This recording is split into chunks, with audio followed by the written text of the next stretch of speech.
All right, welcome everyone. Thank you for coming to the Safeguarding Children workshop. And we know it's right after lunch, so we'll try to be extra energetic. So when you're digesting and feeling sleepy, hopefully we can keep your attention.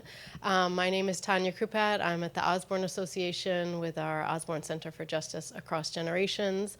And we're just going to do intros and then talk a little bit about the topic. And then we're going to have a conversation that I'm really excited about with Chief Cox and Chief Soto. So I've been working with children and families affected by arrest and incarceration for over 20 years. And has anyone heard of the Osborne Association?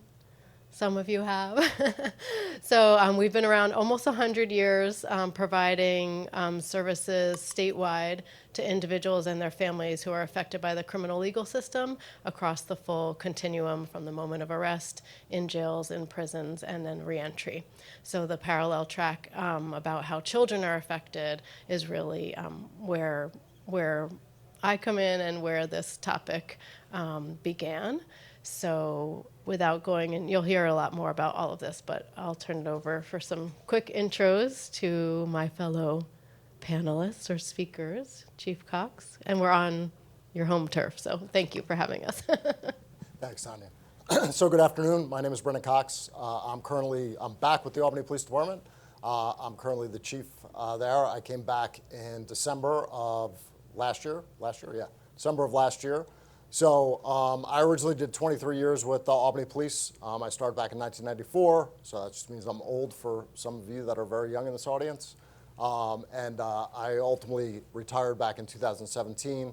I originally rose through the ranks, became chief, retired as chief. I left and started to work for an organization that provided technical assistance for agencies across the globe that were implementing law enforcement assisted diversion. That's an initiative that we had started in Albany in 2015. And then back in December of last year, the mayor had asked me to come back and act as interim chief for a little bit. And we'll see how much longer that goes. So it's great to be here.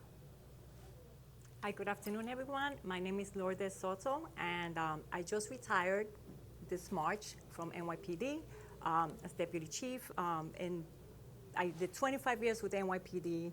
I was in many different roles, patrol, I was the commanding officer of a precinct, worked for the police commissioner's office, and my last assignment was in the training bureau.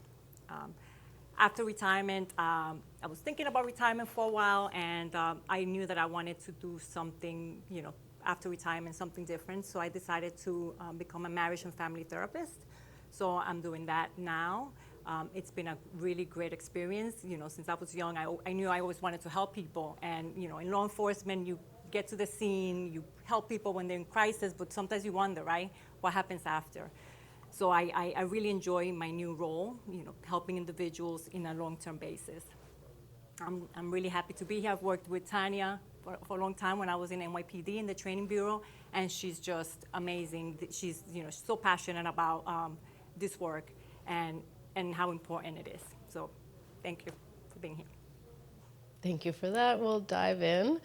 So just a little overview. We hope out of this presentation that you'll gain information about the new child-sensitive arrest law, which we're going to talk about, which was passed or went into effect in June of this year, to gain real-world strategies for how to implement this in your department, to understand a child's perspective, including developmental needs and how this fits in with the mission of law enforcement. And we hope that this will be also interactive and that you can ask questions.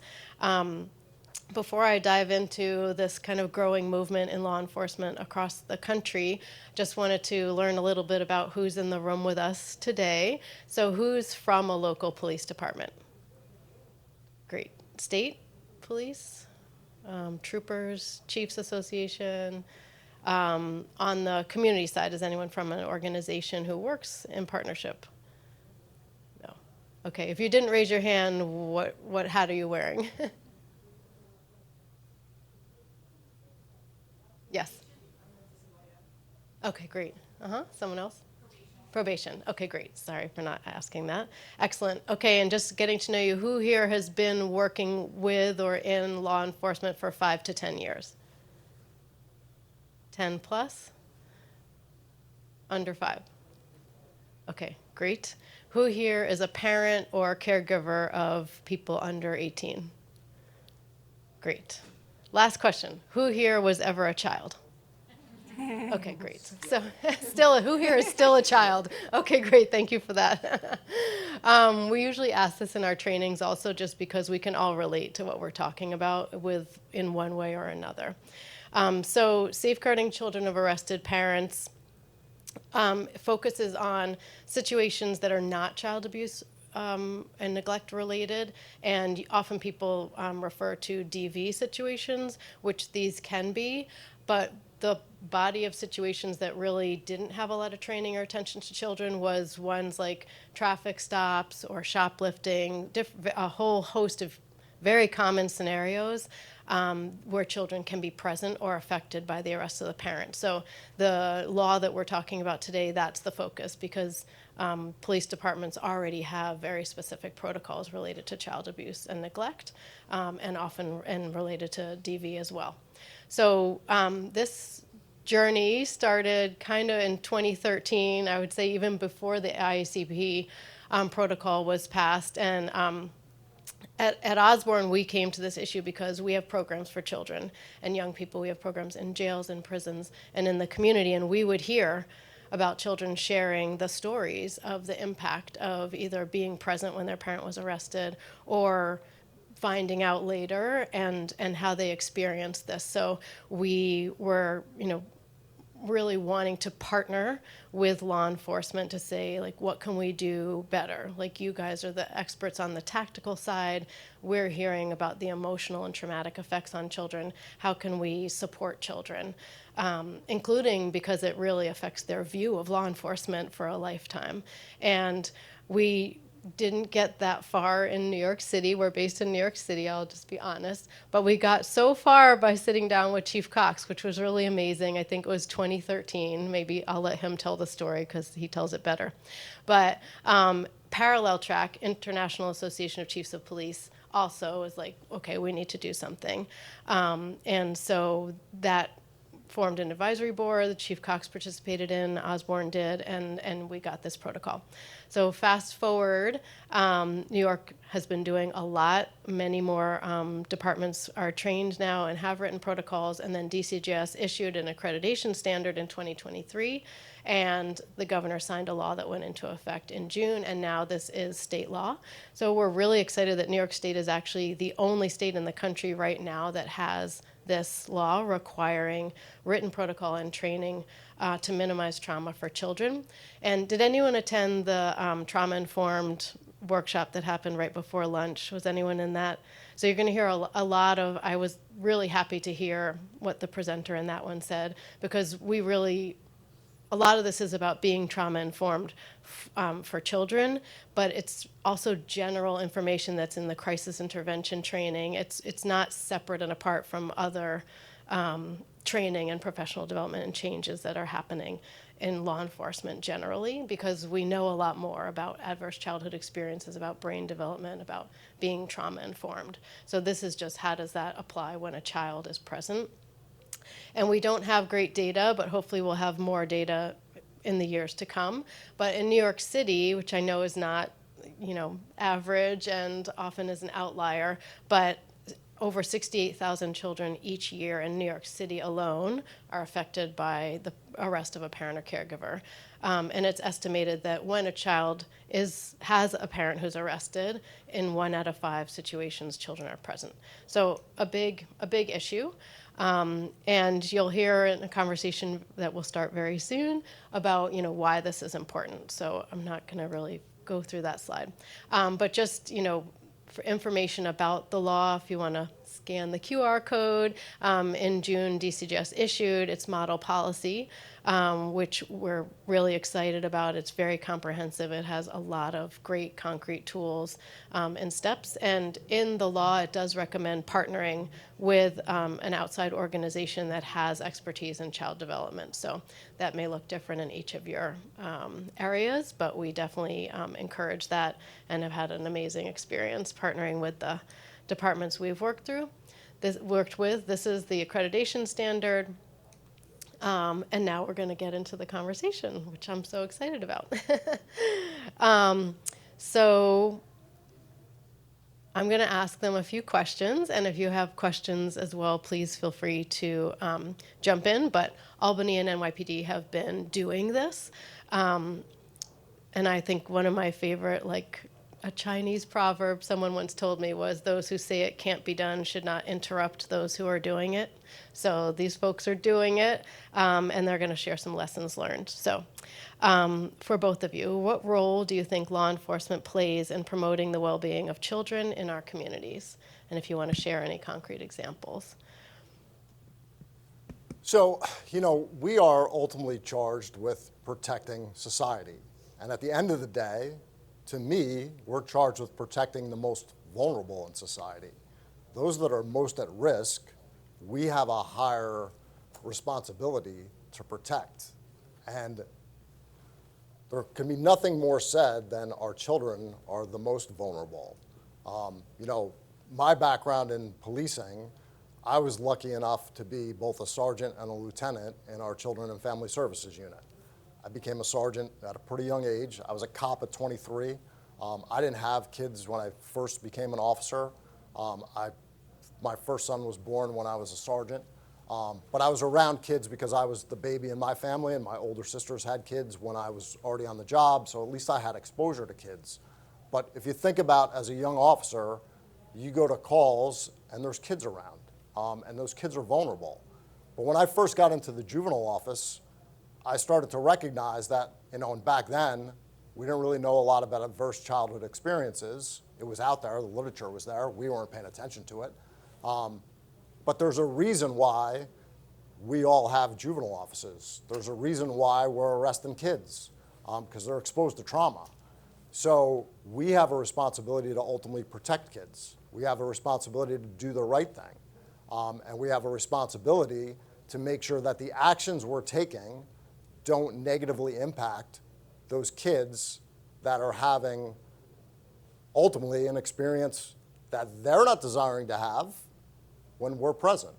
So we need to do everything we can to take steps to have policies, protocol, training, and a culture that supports us ensuring that not only do those kids get the minimal exposure to negative trauma, but that the afterwards goes as best as can for those kids. So whether that's a domestic violence call, whether that's a traffic stop, whether that's we have somebody in custody and we don't know that they have a kid, we have to do what we can to make sure that that kid's protected. Do you want an example now? So when we start thinking about some of those examples that can be, we talk about training and policy. Training and policy can get eaten up all day, but if we don't have training and policy, we can't build a culture. So I have an advantage here. I was out of law enforcement for 8 years. I was around law enforcement. I was involved in it, but I was in this department. We built a thing. I think we did a pretty good job at it. There's a lot of lessons that we learned, but I saw what happened when we built it. I left and I came back. And I saw, when I came back, what happens when you build a culture of that. So with a lot of help from folks like Osborne and BJA and IACP, we build this culture of we need to make sure we're protecting kids. And when we go and we do something, we not only need to be aware of them, but we have a job to protect them. So, high-risk search warrants. Like you have to be aware of who's in the house. We have a duty to protect ourselves. We have a duty to protect all around, and then we have a duty to pay attention to what's up with those kids. And I don't get into critiquing community and people that we ultimately serve often, and forgive me for anybody in the room that thinks I'm about to do that, but I have to bring this out. So a few months ago, about a month ago, we had a high-risk search warrant situation. We actually had a large-scale operation with multiple organizations involved, including some partners that are in the room, multiple addresses. We go to serve a search warrant. Our emergency services team is there. We're going to arrest at least 2 people in the house. We know that there's kids in the house. We know that there's some vicious dogs in the house. And we don't have a lot of intelligence, but not sure exactly who's going to be in the house at that moment, even though we got cameras up, we got everything else up. And ultimately, we have evolved as law enforcement, thankfully. You know, we don't go throwing flashbangs in, kicking doors in, doing crazy things like you used to see on TV. We do a very slow process of getting people out of the house. So our emergency services team, our negotiators do a great job of getting the adults out. The adults come out, and I hear the mom talking to our emergency services team, our negotiators, and saying, just please don't harm them. And I'm going, okay, she must be talking about the kids in the house. And then I realized that the mom goes, can I go back in and put them in a room? And I'm going, put them in a room? Why is mom talking about putting them in a room? And then I talked to my EST commander, and he goes, no, she's going to secure the dogs. And I go, okay, are the kids not in the house? We're still trying to get intelligence on whether or not the kids are in the house. And I go, okay, because we know the 4 dogs are in the house. Okay, well, we don't need to shoot the dogs. Let's get the dogs secured. So mom goes in. They escort her in. Now, we still haven't cleared the house. Get the dogs secured in the bathroom. Mom comes back out. A couple minutes later, he looks at me. He goes, permission to send a couple guys in to go get the kids out of the back bedroom. We now have intelligence the kids are in the bedroom. So I'm like, of course we're going to do that. So I see guys in their camo put their rifles aside.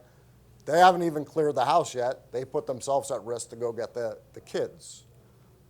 Our officers involved in high-risk search warrants are more concerned about those children. And again, I know this sounds extremely critical. I'm saying this as a dad, and I'm going to take criticism myself as a father.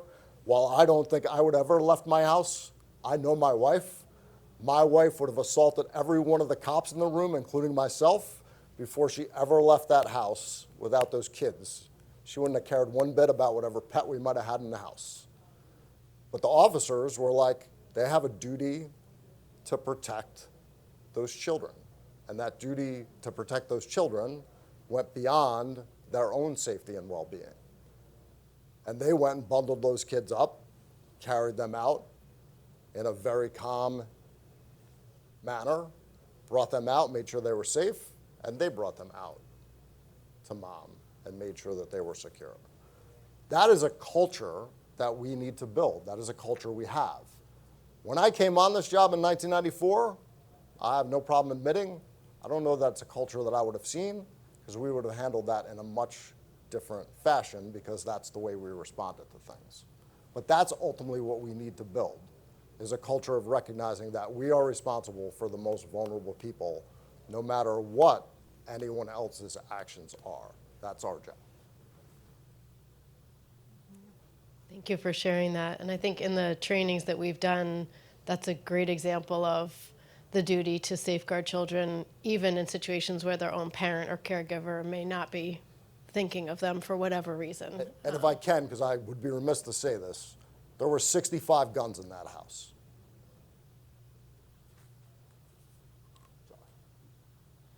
And that said, and we're going to talk about the role of community providers, because for the kids, they may both love and adore the parent, including the mom that wasn't thinking of them, and that's going to be hard for them, and or they may be relieved, or we don't know. But it's a challenge in these scenarios for officers to also separate your view of the parent and your adult assessment from, we don't get to choose our parents, and kids' loyalty and love and what's normal can even be these unhealthy situations. So I think that's a great a scenario to bring up also, because in our training we address, it can be really complex and cause a lot of, like, I imagine that was very upsetting for you and your officers to experience a situation where, in our view, the priority for the parent isn't their kids. And so it's important to recognize that. When we first started doing this work, a lot of times officers would be like, we love kids, this is common sense, why are you even here?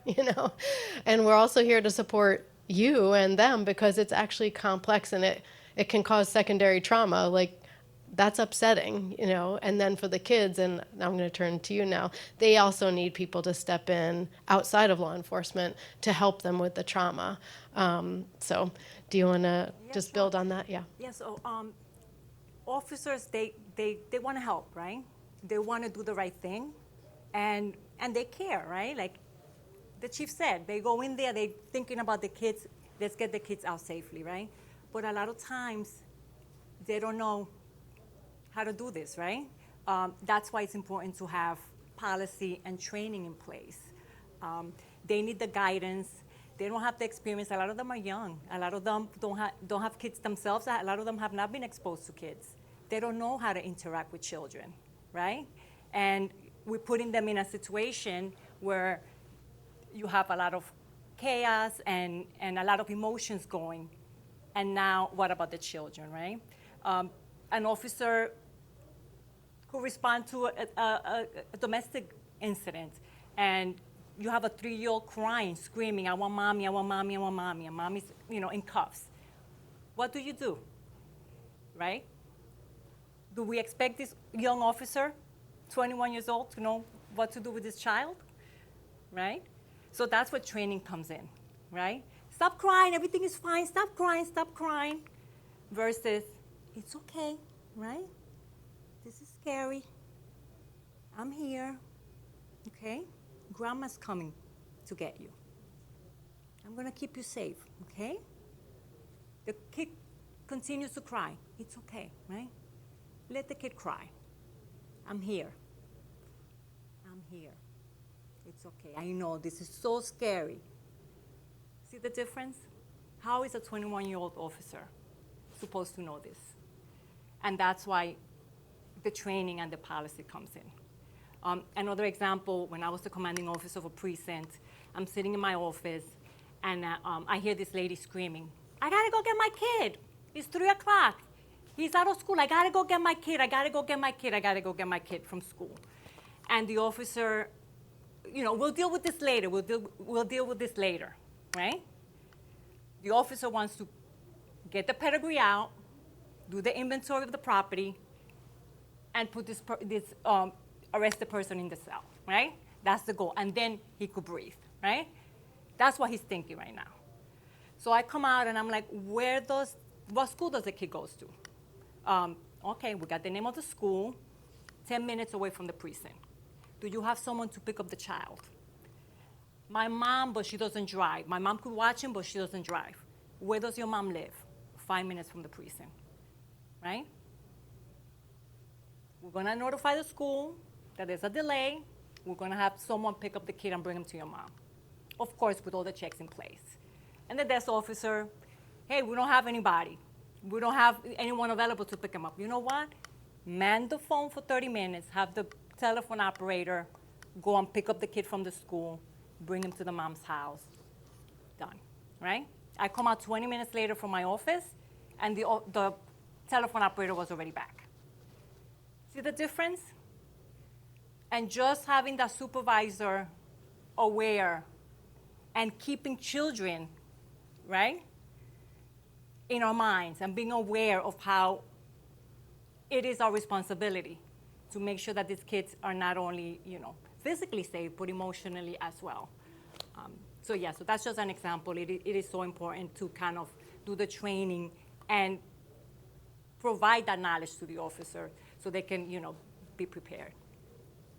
Yeah, and I'm so glad you mentioned the difference between physical safety and emotional safety and well-being, because we often hear that as well. Like, we put the kids in the back of the patrol car, they're fine, but they're actually terrified. A 3- and 5-year-old sitting in the back of a patrol car, they feel like they've been arrested, they don't know what's happening, their sense of time is totally different from our sense of time. So thinking about the emotional well-being is so, so important. So can each of you talk a little bit about how has Albany and New York City gone about implementing this and making it real, or getting that culture shift you mentioned? So, I'll tell a quick story about how we wound up involved in this. So in 2013 or so, Tanya and I wound up on a phone call with a couple of other folks from the state. The state had reached out and said, hey, we are trying to figure out what local departments are doing when it comes to safeguarding children, what you guys do when you arrest children. And I had just finished commanding all investigations. I was overseeing operations, and I'm like, sure, here's all the things we do. And I kind of go through this litany of like, officers are always really good with, when they get to a scene, how they make sure, kids try to stay separated. We talk through all those different things. There was a bunch of questions that get thrown at me, and I'm like, of course we do that. So these guys are all excited. They're like, wow, that's great. Like, can you share a policy? I'm like, phone goes dead, and they're like, hello, are you there? I'm like, yeah, we don't have a policy.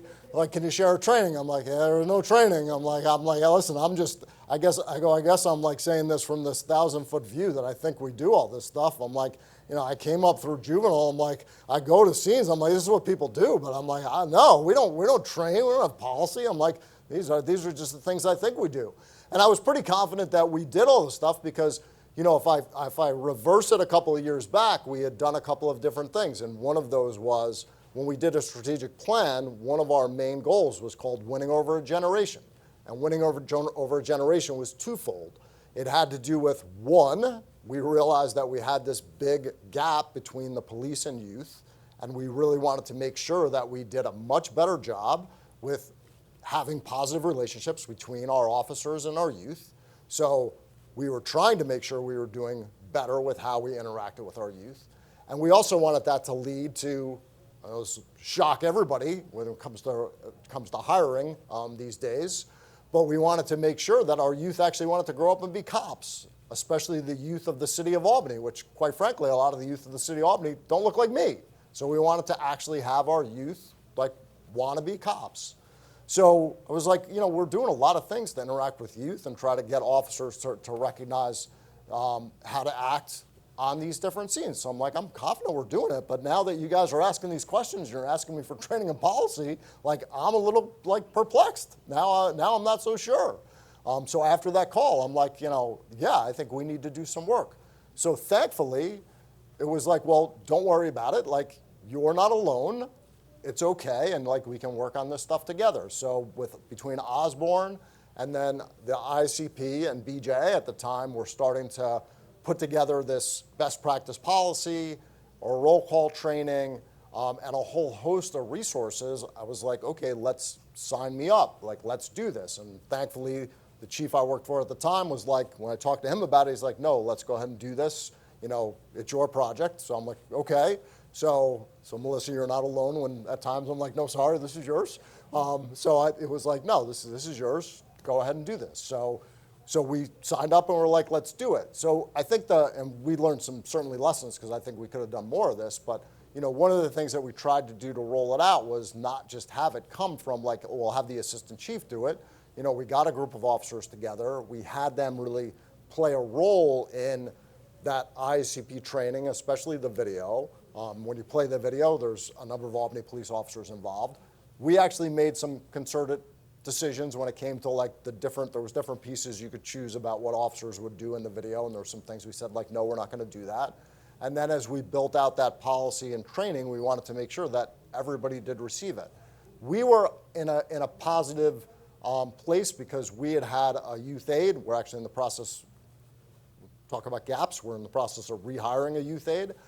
That's a little bit of a gap. But at the end of the day, we had a youth aide. We had a social worker that was working for our juvenile unit. So we utilized that position to recognize that, hey, if we're going to be saying we want you to identify if there's a youth, if there's a child that we've arrested somebody and there's this gap and now we need to report it to somebody, we had somebody that we could have the officer say, hey, just get that name, get that address to this individual, and they'll serve as the facilitator to any agency that we can get a resource to. So that was a help, so that way officers didn't have to try to figure out who am I supposed to call, what am I supposed to do.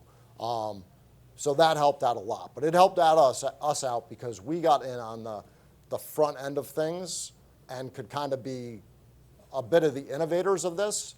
That also, though, created some pushback because it was also like, well, why are we doing this if we don't have to do it? So there was a bit of pushback on that, and we dealt with that. But at the end of the day, having those resources of Osborne and ICP and BJA those are huge resources to be able to have for a department. And we're going to give you the links. Actually, the links are in the MPTC policy and the accreditation standard on the DCGS website to all the IACP resources, as well as resources that have been developed since then. So thank you for sharing that. And now everybody does have to do it. So, So the NYPD, I'm proud to say they have a lot of great programs, for the youth and, connecting officers with the youth. And we've had a policy of, what to do when a child is present, when a parent is incarcerated. But Tanya's team brings something different. The training is important. And like we said, it's about changing the culture, right? It's not just a policy, make a phone call to CPS and keep it going. It's more about how the impact that the actions of the officer at the scene are going to have, the long-term impact that it will have on the children. And I think that's kind of the thing to bring home. Like, this is going to have a huge impact on the future of these kids. So the training is, I think, is important. And having the right people doing the training. I know some agencies are small, but you just got to make sure maybe partner with other community agencies, not-for-profits, and just make sure that you have the right people doing the training. Involve the supervisors. If the supervisors don't believe in it and don't model it for the officers, then it's going to be hard to get the officers buy-in. That's such a great point, and I would encourage, think of it as a culture shift, ideally, and not in isolation. Like many of the different departments, you have the crisis intervention training, de-escalation training, trauma-informed, all kinds of different things. One way to also connect the dots between these is just include scenarios with children in other trainings. Because it's really, the same. Like, we actually designed our training on children to reinforce the crisis intervention training. So we asked them, who's gone to that training? Do you remember what the needs of someone in crisis are? So that it's not like a separate, this is really sort of part of a whole movement moving in a similar direction. And then the other thing is, we all know even the best training can't ultimately really build skills. It has to be reinforced through refreshers and really on the job supervision or other kinds of training. So one thing we've been able to do with NYPD, and every department adapt this to your own scenario, but they do scenario-based training actually for the recruits and new officers, in different situations. And they said they couldn't have scenarios with kids because they have no kid actors.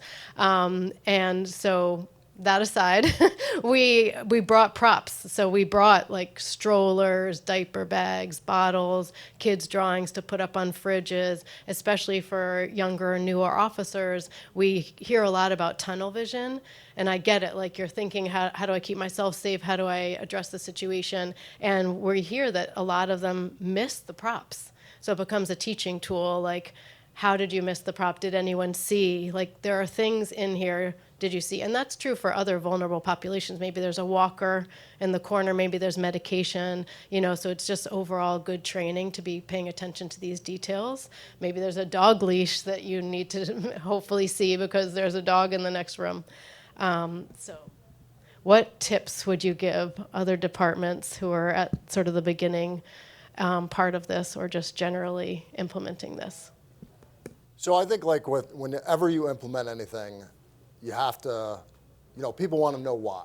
So, this is not punitive. This is not, hey, you're doing something wrong. This is recognizing that we can always do better, and we want to give our officers the tools they need to ultimately succeed. Tanya knows this. I've said this 1,000 times. I said it a little bit when we started out. I was 23 when I started this job. We built off of this. We also initiated training around policing the teen brain, around ACEs. We started a Handle with Care program. If we look at the science, when I was 23, my brain was not that much different developed than a 15-year-old's brain. If you ask my wife, she'll say that my brain's not that much more developed than a 5-year-old's brain right now, but I might need marriage counseling if things might go much different.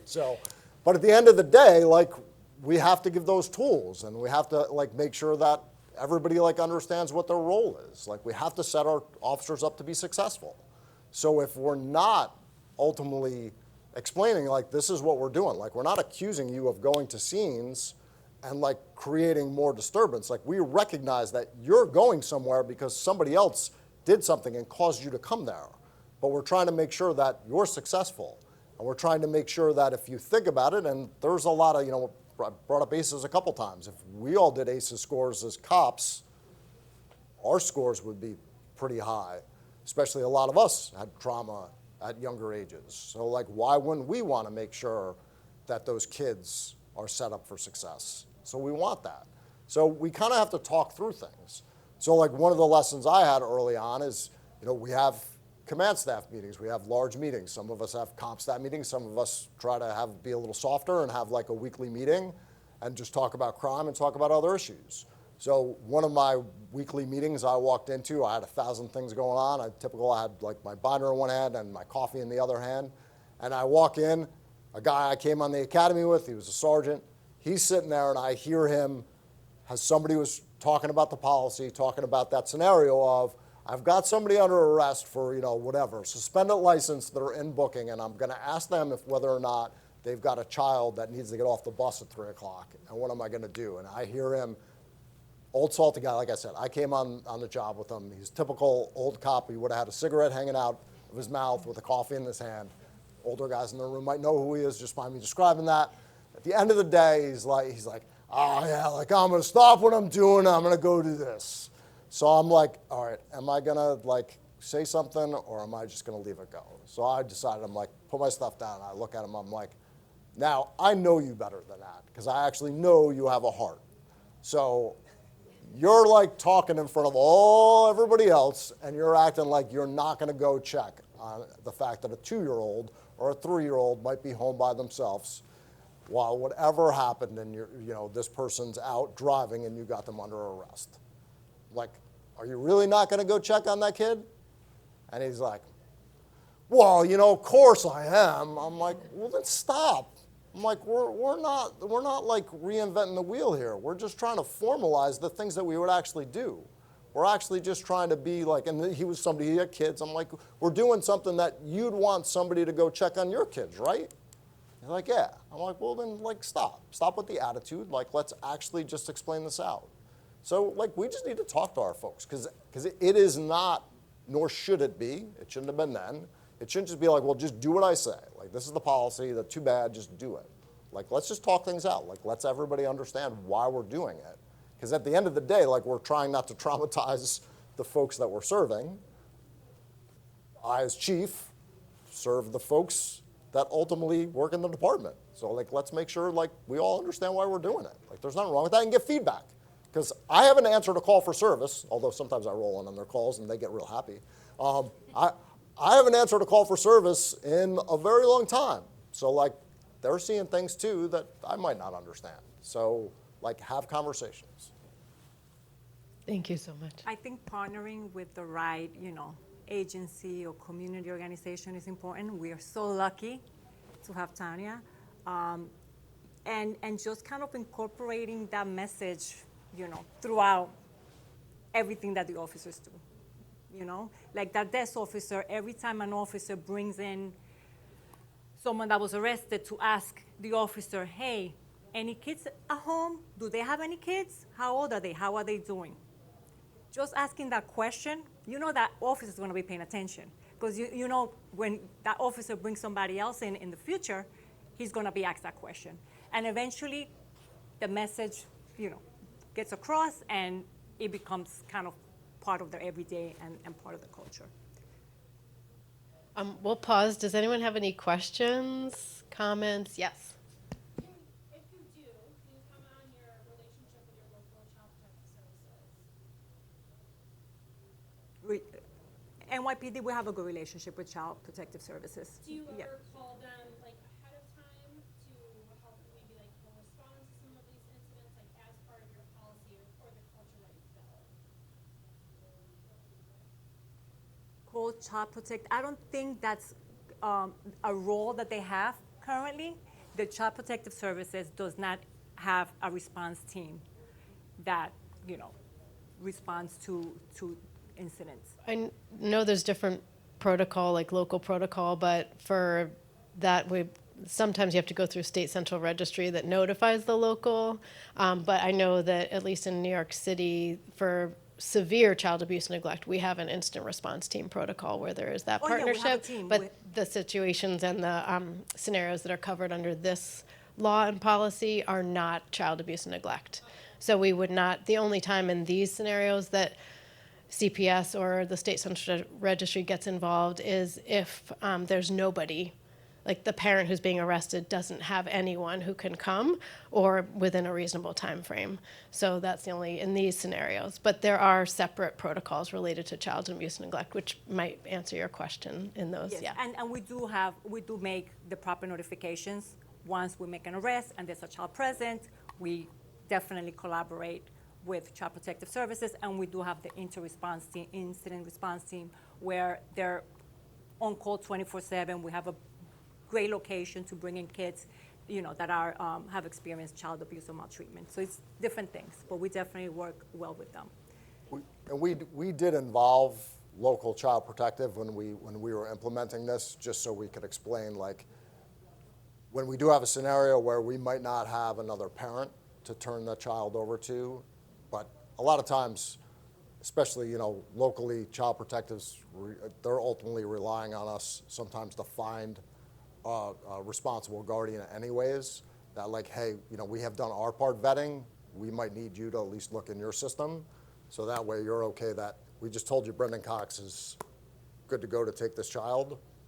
Do you guys have anything open on Brendan? So that way, like, everybody's good with this and nobody needs to do anything more. So they're very aware of the things we do to try to make sure that child's going to be okay.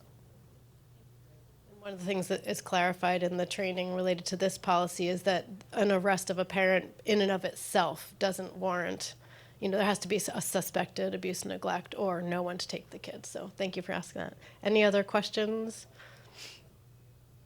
So far, no. Okay, we'll keep going. So we've touched a little bit about, you know, community partnerships. I don't know if there's anything you want to add, or we're going to go to the video of children. But do you want to add anything about community partnerships? Yeah. Okay, we'll come back to that. So we don't have children here with us to talk about their experiences. So we're going to show you a quick video that was made actually by young filmmakers who had experienced their parents' arrest and incarceration. So it's young people talking about their experiences. I will just say, and for the people that did go to the trauma-informed workshop before, I had a little aha light bulb go on, because when we show this video, folks who are law enforcement, I get it. It's hard to step into a child's shoes. They tend to watch this and defend the situation and what happened. Like, oh, well, we had to do that, and you don't understand. This is what had to happen.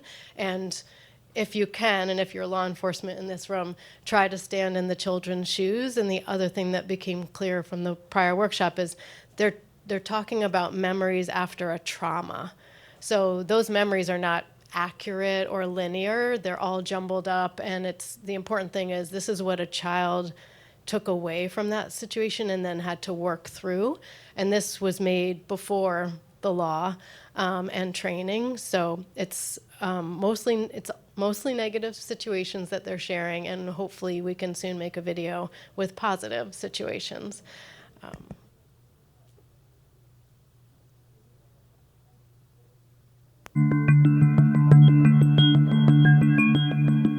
All of a sudden, there was a knock on the door, and two policemen just rushed in.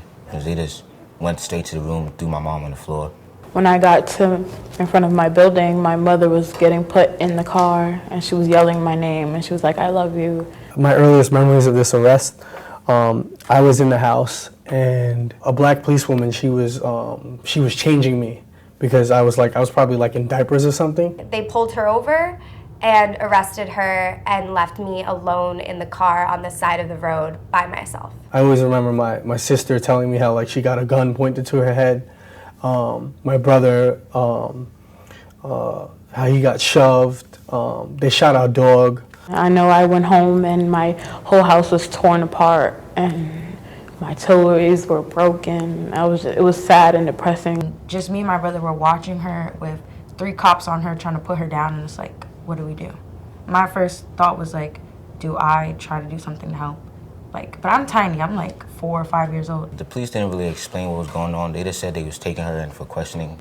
And all that's running through my head is, I need to defend my mom. I need to get my mom. The main thing that like plays into fear is not knowing what's going on. I was a little 8-year-old kid, but I actually punched a cop in the process of it happening. That was dangerous as it is. Another cop ended up grabbing me, putting me in the car, but I just felt so lost because that's my mom at the end of the day, regardless of what she's done. I remember the days clear as day, even though I'd be a 9 or 10. When they arrested my mom, I felt like that was the only person I really trusted at the time. So I felt like I couldn't trust nobody else. It impacted me a lot. That was such a traumatic thing to have happen. I didn't eat. I starved myself. I didn't drink.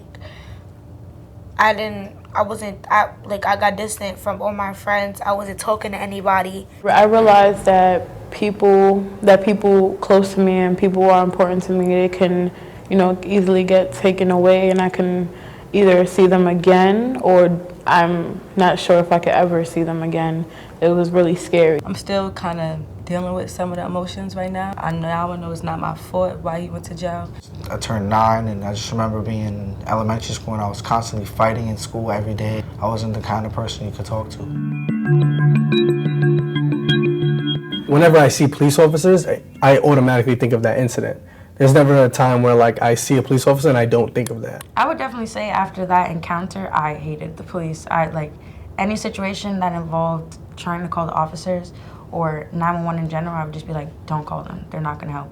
It makes you think as a kid, walking down the street, you see cops, I'm not safe, let me go the other way. It made me tell everyone around me, don't trust the police, don't like the police. But I was introduced in high school through the NJROTC program I was also in, the NYPD Explorers Academy. That changed my idea because I was able to work with cops after school for hours and get to know them. It's like, realize they're just people too, They're trying to keep people safe, they're trying to keep themselves safe. Over time, as I grew up a little, I understood that they were just doing their job, but it was probably the way they went about it. And I eventually wanted to go into law enforcement. And that's what I teach any young kid. They may scream at the cops or something. I'm like, look, if you treat them with the respect, most likely they'll treat you with respect right back. Having a police officer on the scene of the arrest that's able to explain in age-appropriate language to the kid what's happening would have been astronomical and so supportive for me. They may think, I have to make an arrest, right? It could be dangerous, there could be a weapon involved. My life is first, which is fine. You're a cop, that's your job. But now there's children involved, so how do I conduct this arrest to limit the trauma that the child's gonna face? I feel like it would have been better if the officers had just been like, okay, we're gonna need you guys to go to a room that you guys can be by yourselves. We'll have one of the officers sit with you guys because something's going on with your uncle, your mother, whoever the case is. I feel like if the officers had done that, the trauma from witnessing it would have been less, it would have had less damage to how we are now. Also, I think providing the options of calling someone, another adult that the child is familiar with. If safety is good, I think it's important if you can avoid handcuffs and guns, because those, leave an impression in the child's mind. They could have talked to us a little, reassured us that, yeah, we're taking your dad, but no one's gonna get hurt. And so a little kid doesn't know that.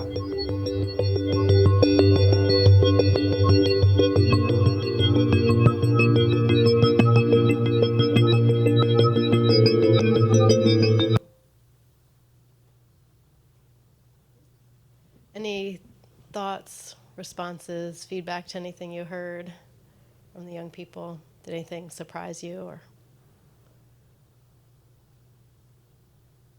Such a quiet group. Okay. Well, I'm really proud of us in New York because a lot of the recommendations, first, I'm always so impressed when I hear the young people they came up with such great recommendations, and for the most part, would you say they're fairly reasonable? Like, they're not crazy recommendations, I don't think. I haven't worn a uniform, so you guys can tell me if they are. But I'm so proud of them, but so proud of our policy. Like, our law in New York is great. It really includes all of these things, like reassuring the child, making them, let them know that's not their fault, don't use handcuffs and sirens whenever possible. And a lot of the training, you know, we know there's going to be situations where children are going to experience trauma. Like, whatever the job was that had to be done, they are exposed. But some of the training also talks about coming back around. Okay, so the kids had to see this. Maybe you had to handcuff in front of them. Maybe they did witness things. But you can usually, always, someone can take 10 or 20 seconds, 1 minute, to come back and say to the child, I'm really sorry you had to see this.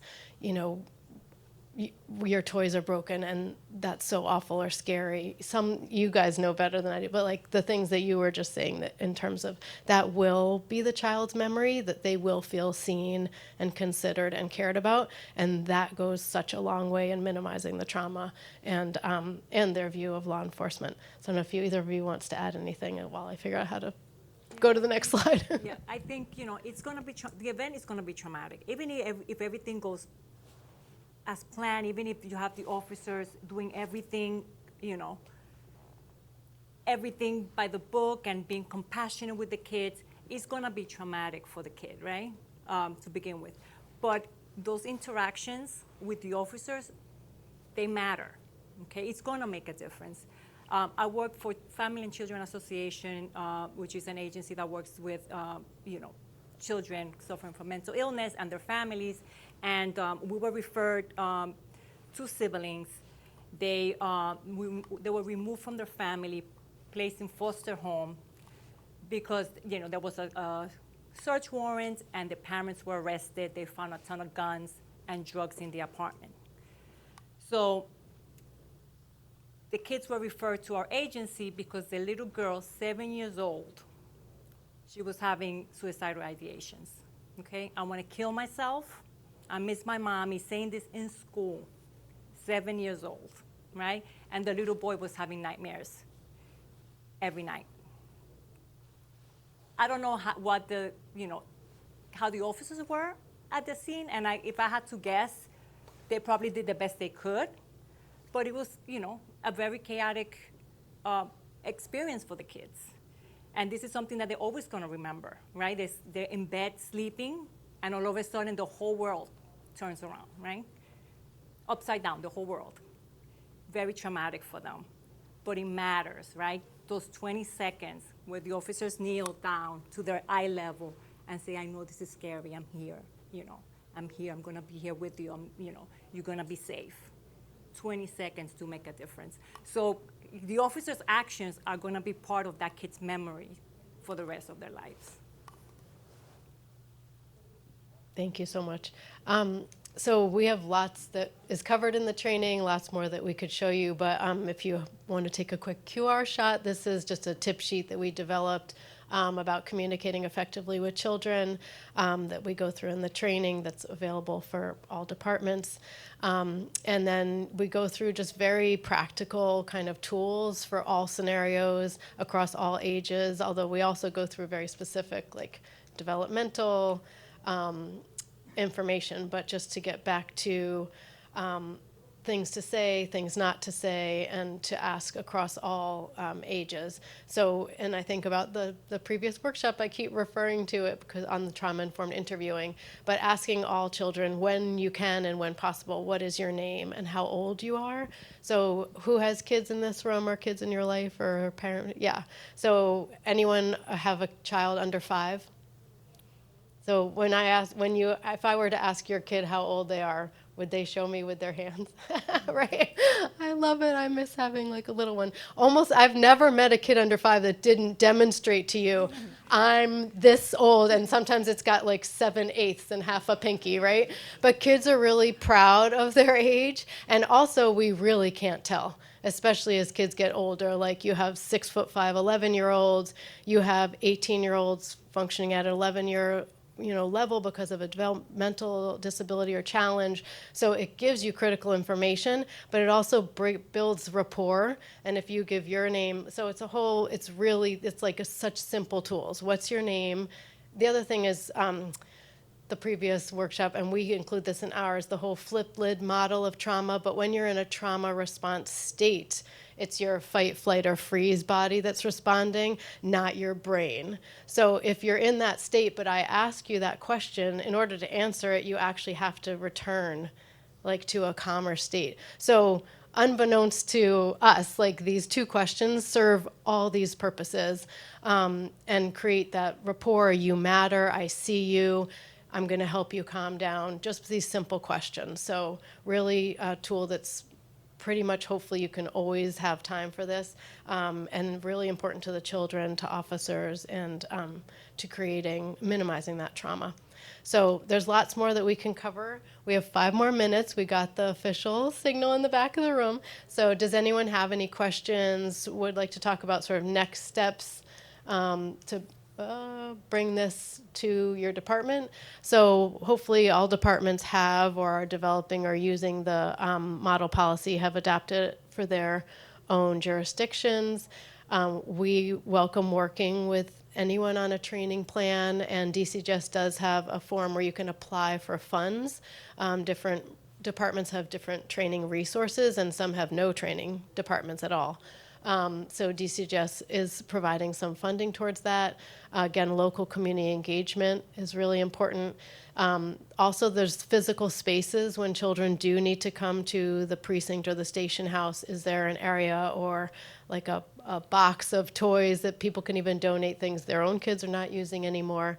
And then we talked a little bit about considering children in search warrants, and data collection is also really important, which we didn't get to touch on much, but this is a picture of the Buffalo Smile Room. They were able to partner with this Little Smiles organization to create this room. And these are resources. Chief Cox referred to a lot of the IACP resources. They're all in that QR code, and then DCGS has made a lot of resources available too. But we really do encourage, resources are great, but no one's going to read all that paper, like it's 50, 60 pages of paper. That's just not the world we live in. And that also doesn't build the skills. So training and kind of just integrating into all aspects of practice are obviously the best. Any questions? All right, closing remarks by our inspiring chiefs. Go ahead. I think to wrap this up, I think it's so important to keep in mind our own self-care, right? We cannot help others if we don't help ourselves. And secondary trauma is real, right? You being exposed to trauma day in, day out, then you go home and you deal with family and children and, daily problems, right? It all kind of adds up, and a lot of us, law enforcement personnel, we just keep going and never stop, right? And how does that manifest itself? Stomach issues, headaches, right? Drinking, relationship problems, scrolling. Now that's becoming a thing, right? Scrolling on the phone. It is real, and it's important, to remind our officers self-care. Take a couple of hours every week, do something that you enjoy doing, pickleball, golf, watch a movie, your movie, not a kid's movie, right? Make some time for yourself. It's so important, do it for ourselves, remind our officers, and because if we don't take care of ourselves, how are we going to be able to take care of others? Yeah, I'll echo that. I mean, at the end of the day, you see the worst of the worst. You're always in the middle of trauma. So this can actually make you feel good, because even if it's in a really bad scenario and that child's there and you can have a good positive interaction, you can actually leave a scene feeling better. And if you can leave a scene feeling better about the interaction that just happened, you win, because you all took this job to do good, to ultimately help people.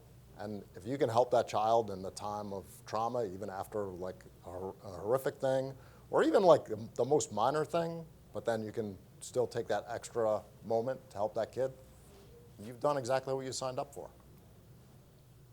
So. It's a great way to leave it. I don't know if anyone has any questions, but thank you so much to both of you. Can we give them a round of applause? Yay! And yeah, we look. have Tanya. Yes. A round of applause. Thank you, everyone, for coming. That's it. Thank you.